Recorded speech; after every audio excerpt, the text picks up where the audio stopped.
এই যে আমার গাড়ি দেখতে পেয়েছেন, কুত্তা ফাঁসা করে ফেঁসেছে। আমার ভাই চালাচ্ছিল গাড়িটা, আমি চালাইনি। তো দেখুন কি আরে গাড়িটা ফেঁসেছে, আর সেই লেভেল করে ফেঁসে দিয়েছে, মানে লিকে রেখেছিল গাড়িটা, লিক থেকে মানে গাড়িটা নামিয়ে দিয়েছে। তো এখন আর এখানটা গাড়ি ডাকছে, এই যে এখানটা গাড়ি এখানে দাঁড়িয়ে আছে, এই যে আমার গাড়ি এখানে। তো এমন অবস্থা, সাইডে যাওয়ার মতন রাস্তায় নেই। ওরে বাবারে, তো দেখুন কীভাবে ফেঁসেছে গাড়িটি। গাড়ি সেরকমভাবে ফাঁসেনি, উঠে যাবে, গাড়ি টানলে উঠে যেত। তো গাড়িটা ভুলবশত ওই জায়গাটা তো ফেঁসে গেছে। তো দেখতে পেয়েছেন আর এখানটা গাড়ি আসছে, এখানে জন ডিয়ার আসছে। জন ডিয়ার গাড়িটি ডাকলাম আমার বন্ধু।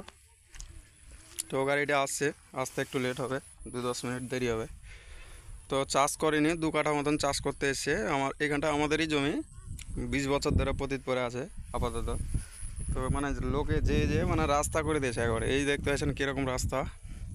এবং 4 হুইল যদি হতো তাহলে জমিটা চাষটা হয়ে যেত। তো 4 হুইল তো নয়, 2 হুইল গাড়ি যেহেতু। আর চাকার বিটও কম, চাকার বিট একদম লেপে গেছে, দেখতে পেয়েছেন একবারে মনে হচ্ছে বাড়ি লাপা করে লেপেছে। আর মাটি একদম খাচ্চর মাটি, একবারে এসব মাটি একবারে খাচ্চর মাটি। যদি একবার যদি গাড়ি বসে যায় তাহলে গাড়ি ফাঁসবে, এটা না একবার নিশ্চিন্ত ফাঁসবে একবারে। তো ঠিক আছে গাইস, ভালো থাকেন, আসুক গাড়িটা, আবার নেক্সট ভিডিওতে আবার ওই পার্টটা দেখাবো।